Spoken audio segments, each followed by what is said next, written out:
नमस्कार আমি অনির্বাণ বাংলার রাজনীতিতে আপনাকে স্বাগত। কেন্দ্রীয় গৃহমন্ত্রী অমিত শাহ আজকে এসেছেন বাংলায় রায়গঞ্জে প্রচার করতে। নির্বাচনী প্রচারে অমিত শাহজি কয়েকটি আশ্বাসের কথা শোনালেন। তিনি বলছিলেন মোদি যদি তৃতীয়বার ক্ষমতায় আসে তাহলে উত্তরবঙ্গে এইমস হাসপাতাল বানিয়ে দেবেন, এই কথাই শোনালেন রায়গঞ্জে। এবং তার চাচাছোলা ভাষায় মমতা ব্যানার্জিকেও আক্রমণ করলেন। মমতা ব্যানার্জিকে বললেন কেন্দ্রীয় সমস্ত প্রকল্প দিদি বন্ধ করে দেয়, দিদি অনুপ্রবেশ বন্ধ করতে পারে না। আমরা যদি রাজ্যে 30টি সিট নিয়ে ক্ষমতায় আসি তাহলে রাজ্যে অনুপ্রবেশ বন্ধ হয়ে যাবে।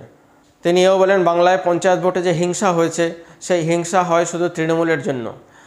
এই তৃণমূল না থাকলে এই বাংলায় পঞ্চায়েত ভোটেও আর হিংসা হবে না।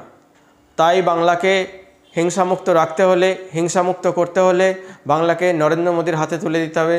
নরেন্দ্র মোদীকে বিপুল ভোট দিয়ে আবার ক্ষমতা নিয়ে আসতে হবে। গতকাল কলকাতা হাইকোর্ট একটি রায় দিয়েছে, তাতে 25,573 জনের চাকরি বাতিল হয়েছে। এই যাদের চাকরি বাতিল হয়েছে এদের মধ্যে মেধা তালিকারও কিছু ক্যান্ডিডেট ছিল এবং যারা পয়সা দিয়ে চাকরি কিনে ঢুকেছে তাদেরকে আলাদা করা যায়নি বলে সবার চাকরি বাতিল করা হয়েছে। এবং পার্থ অর্পিতার বাড়ি থেকে 51 কোটি টাকা যে পাওয়া যায় সেটা যে এই চাকরি বিক্রিরই পয়সা ছিল তা নিয়ে চাচাছোলা ভাষায় অমিত শাহজি মমতা ব্যানার্জিকে আক্রমণ করেন। 5 বছর আগে যে বিজেপি এই রাজ্যে 2টির বেশি সিটে ক্ষমতায় ছিল না, 5 বছর আগের কথা বলছি কিন্তু আমি, তারা আজকে এই রাজ্যে 30 থেকে 35টি আসন কামনা করছে।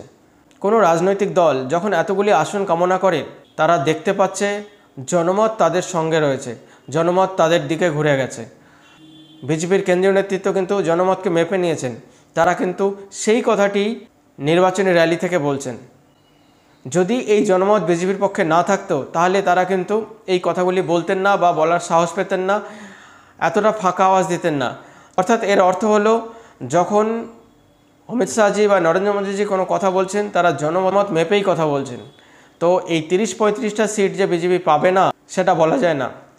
বিজেপি যদি 30 থেকে 35টি সিট পেয়ে যায় তাহলে মমতা ব্যানার্জি কি 4 তারিখের পরে ওই গদিটি ধরে রাখতে পারবেন? মমতা ব্যানার্জি কি সেই ক্রেডিবিলিটি থাকবে 4 তারিখের পরেও বাংলা শাসন করার? মমতা ব্যানার্জি কি 2026 পর্যন্ত আবার বিধানসভা ভোট পর্যন্ত অপেক্ষা করবেন, না তার আগেই ইস্তফা দেবেন? আজকে পশ্চিমবাংলার অবস্থা যেখানে গিয়ে দাঁড়িয়েছে এর পেছনে রয়েছে 35 বছরের হারমাদদের শাসন এবং এই 15 বছরের এই উন্মাদের শাসন। এই 50 বছর ধরে আমরা ভুগছি। অন্যান্য রাজ্যগুলো যখন দেশের মধ্যে সমানতালে এগিয়ে চলেছে আমরা কিন্তু সমানতালে পিছিয়ে চলেছি। কোনো একটি রাজনৈতিক দল যখন ব্যক্তিগত স্বার্থে কিছু কাজ করা শুরু করে তখন কিন্তু তারা রাজ্যের কথা ভাবে না, দেশের কথা ভাবে না।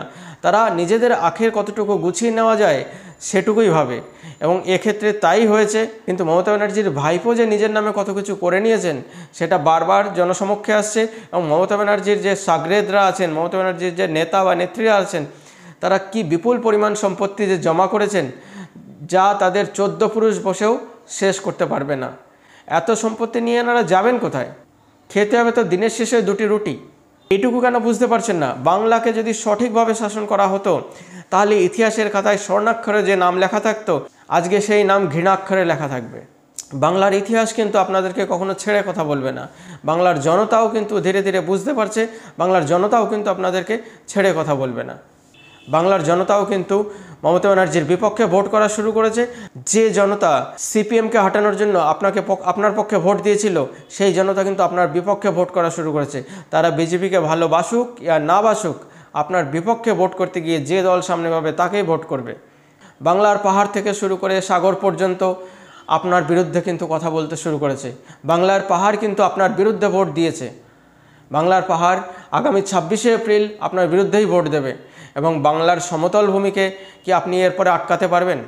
বাংলার উপকূলবর্তী এলাকাকে কি আপনি নিজের হাতে রাখতে পারবেন? আপনি যদি মনে করেন এই গত কয়েক বছর আগেও যারা বাংলাদেশি ছিল সেই বাংলাদেশিদের ভোটার কার্ড তৈরি করে দিয়ে আপনি ক্ষমতায় থাকবেন, তারা আপনাকেই সমর্থন করবে, তাহলে ভুল ভাবছেন দিদি। আপনার বিপক্ষে জনমত তৈরি হয়ে গেছে। আপনি অপেক্ষা করুন 4 তারিখে ইস্তফাপত্রটি দেবেন, না 2026 পর্যন্ত না নির্লজ্জের মতন টিকে থাকবেন। বন্ধুগণ, আমার এই ভিডিওটি এবং এই বিশ্লেষণটি কেমন লাগলো কমেন্টের মাধ্যমে জানাবেন। উৎসাহবর্ধনের জন্য লাইক করুন, শেয়ার করুন, সাবস্ক্রাইব করুন, সঙ্গে রাখুন, দেখতে থাকুন বাংলার রাজনীতি। ধন্যবাদ।